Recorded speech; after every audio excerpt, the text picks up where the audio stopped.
Good morning, my people, and welcome back to my channel.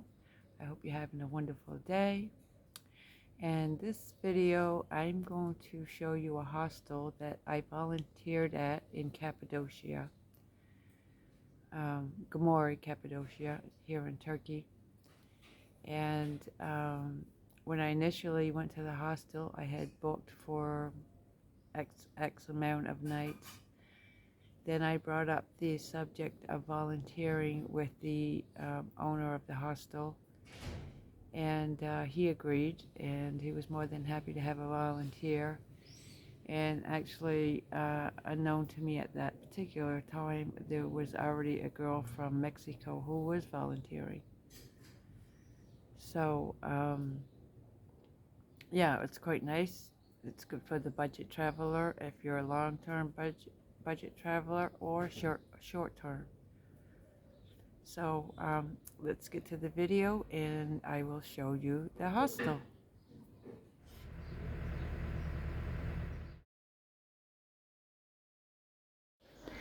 Okay, so this is the hostel, and it's about 3 to 5 minute walk from the bus station, so that's pretty good, convenient.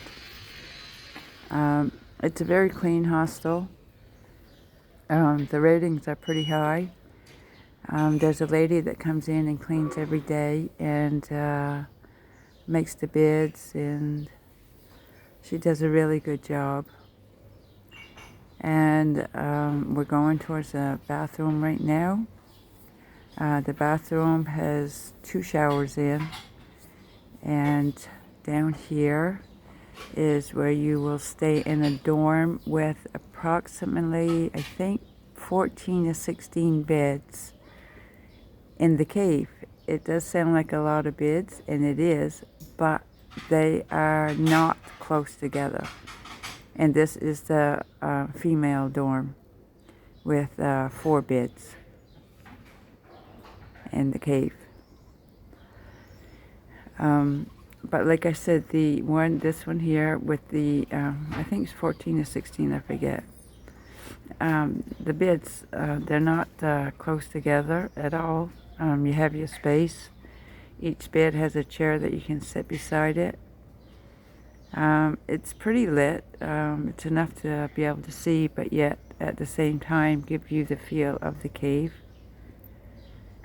As you can see, the beds are not really close, and then the back room cave has four beds. Yeah, I think so. So here we're going to go upstairs, and you also can do laundry here, and you have to ask and pay so much amount. And what else? They will book tours for you. It's best to book it through the hostel because it's cheaper actually than online in this situation anyways. And tours, and so also in this hostel, when you book, you get breakfast is included, and it's a 3-dish breakfast. You get your first dish, which consists of cheese, olives, tomatoes, and cucumbers. And here we are entering the dining area. And then the next dish will vary. You may get boiled eggs with some fried potatoes cut up, or you could get an omelet, or maybe it's French toast. It varies. They try to switch it up day to day. And then the third, you get like a dessert. They usually make this cake. Sometimes it's a chocolate one. Sometimes it's a, I forget. But 3 different kinds of cakes they usually get. And of course you get your bread as well. And you can sit inside or outside, depending on the weather, I guess, or what you feel. And so at this point, we're going to go up to the rooftop where it's an amazing view. And usually they have like cushions up there, like rugs on this platform, and cushions that you can sit and see. But at this day. They apparently didn't have it. They usually take them in when it rains, so maybe it probably rained, or is going to rain, I should say. But yeah, the view is just totally amazing. So if you happen to go to this particular hostel, which I truly recommend, the guy Vulcan, the owner, very nice, very funny, very cheerful every day. I never once see him in a bad mood. He engages with the people that come to the hostel, and conversation. Like I said, he's funny, so he's always funny, good-natured. So if you happen to come to this hostel, I totally recommend volunteering. And here is a night that he cooked for all the volunteers, which was really good because we had like bread, salads, olives, of course, some cheese, and chicken, and lamb, which he did a really, really good job. Check that out. It was just amazing. And like I mentioned earlier, there was a girl from Mexico who was volunteering before I got there. And so when you want to volunteer, I think probably from my conversation with Vulcan, it sounded more like, you just can't volunteer for 2 or 3 days. You just should stay at least a week to 2 weeks, up to more, if possible. And Goreme is a fascinating place. And I also want to mention the bus tours that they have, which they have the green one, red one, I forget now. But again, it's cheaper through the hostel, and they pick you up from the hostel.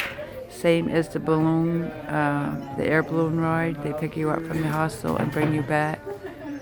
The air balloon ride, they will pick you up extremely early in the morning, maybe like 4, something like that. And it is my understanding that there are different companies with the balloon ride, and there are about anywhere from 25 to 30 balloons up in the air at the same time. And of course, it all depends on the weather as well. So even before coming to Goreme for the balloon ride, I would recommend checking out the weather. Some people came and they couldn't go because the weather was bad and rainy and windy. It cannot be windy. But I wanted to say about the balloon ride also is that